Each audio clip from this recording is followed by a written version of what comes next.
Greetings from sunny Thailand. Today is April 1st, 2020.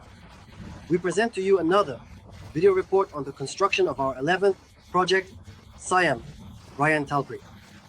Let's go together and see what stage our project is at.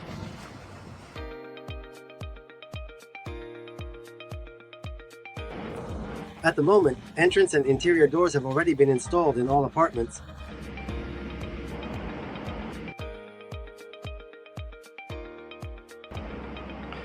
Laminate flooring has been completed in all apartments.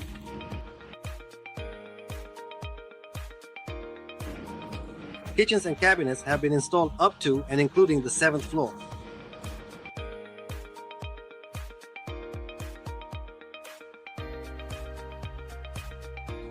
The installation of balcony railings is ongoing on the 5th floor.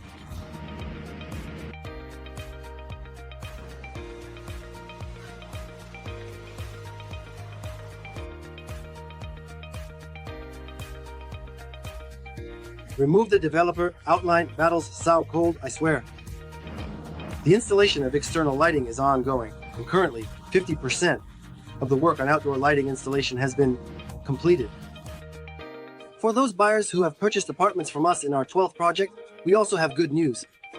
Starting from next month, we will begin publishing video reports from our 12th project, Siam El Erber Aces. If you have any questions or want to learn more about our projects, feel free to contact us through any messenger convenient for you.